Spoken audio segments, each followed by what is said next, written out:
about 300 students.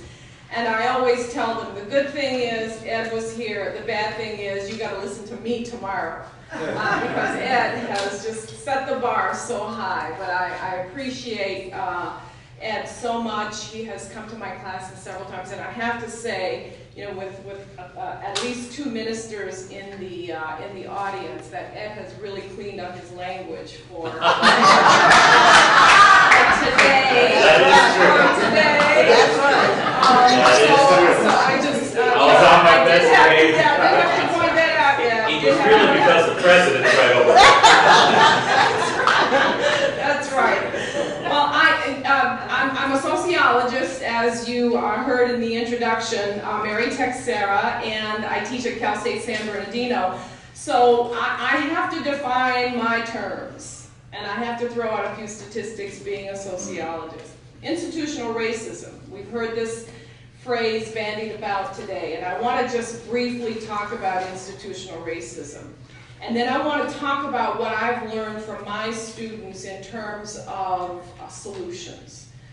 Institutional racism, discrimination based on race, culture, ethnicity, within the context of large structures, like education, like criminal justice, and I could go on and on and on and on and on about criminal justice. Most African American men go to prison for minor drug offenses, what we call non-violent offenses, yet they are languishing in prison and will come out, what, non-violent or violent? Violent, you bet. They will come out violent because they have to be violent. The educational system, the religion, I hate to say it, but I never saw a black angel when I was growing up, and I never saw a white devil when I was growing up.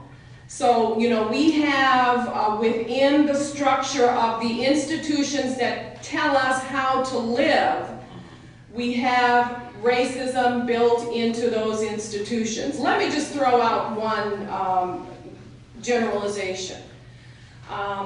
Families. When we talk about institutional racism, we do not psychoanalyze the racist, right? We do not psychoanalyze the skinhead. That is a waste of time.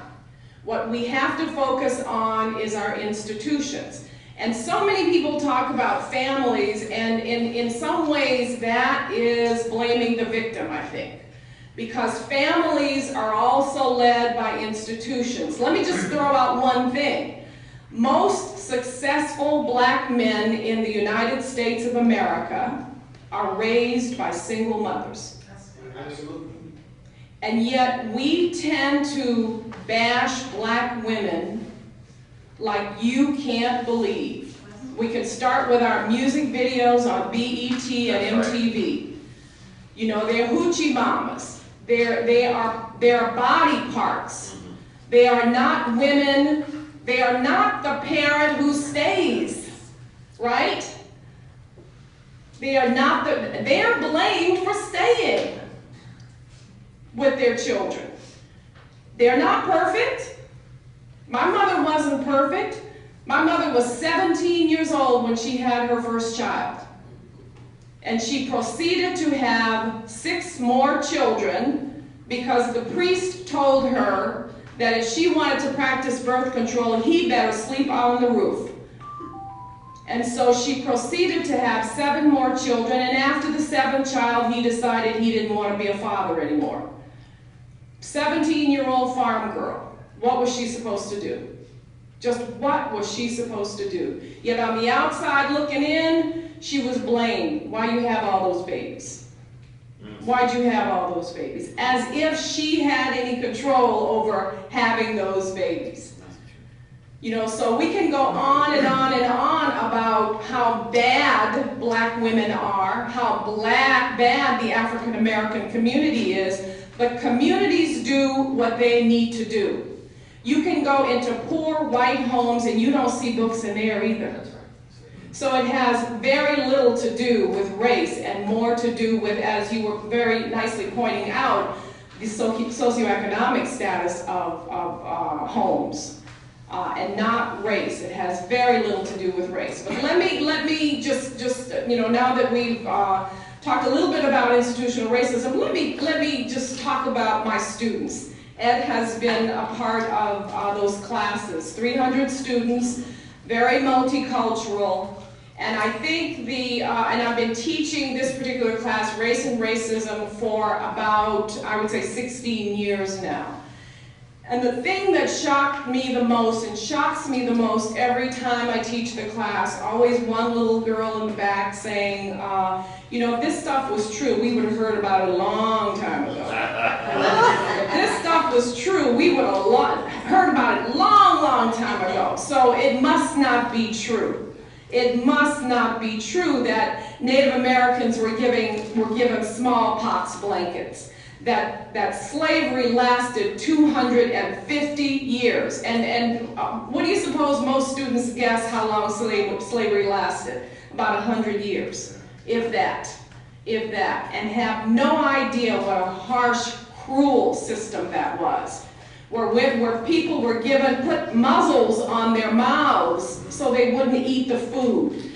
Where women who were pregnant, and if they had to be beaten, there was a hole dug in the ground so that she could lie with her stomach down to protect the fetus, because that was money. Remember how much was it that they paid in the late 1700s for a slave? $1,500. Big money, big money. So they're going to protect what is theirs.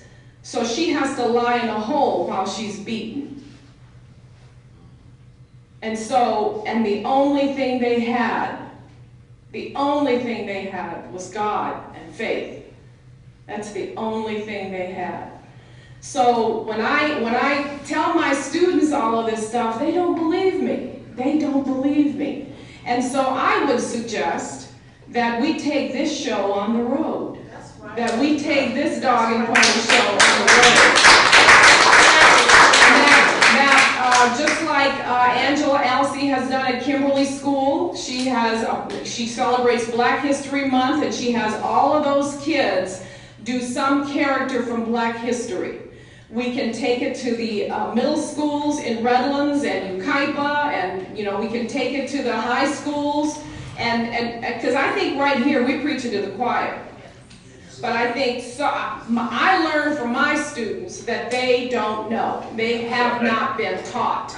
They have not been taught. Because if my neighbors in Ukaipa knew, if they knew the contributions of immigrants, I don't care legal or illegal, whatever, if they knew the contributions that when I drive down their upper middle class streets and I see little brown people cutting their lawns and cleaning their homes and taking care of their babies, if they understood the hardships that people leave their ancestral homes that they've had for 1,500 years and they come to this foreign land, if they understood that, they wouldn't do like one of my neighbors said, kicked out her Guatemalan housekeeper after 15 years because something came up missing.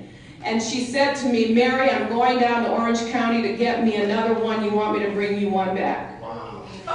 That's the kind of thing that we have got to fight. We have got to fight. We cannot let people talk like that in our presence. We have got to educate, educate, educate, starting in the womb. When we read to those kids in the womb, we need to read the words of Sojourner Truth. We need to read the words of Harriet Tubman, who said, I freed 1,000 slaves, but I could have freed 1,000 more if they'd only known they were slaves. If they'd only known they were slaves. And that's where we get to singing our own songs. We have got to sing our own songs. Most of my students don't know where they came from. That's the white students, the African American students. No, you didn't come from Mississippi. No, you didn't come from Cleveland. You came from West Africa. Or you came from Scotland. You came from Ireland. You know, you came from a proud, proud people who didn't call themselves white, who didn't call themselves black, who didn't call themselves brown. They called themselves Inca. They called themselves Mayan. They called themselves Scottish. And they called themselves Mandingo. That's who you came from. Thank you very much.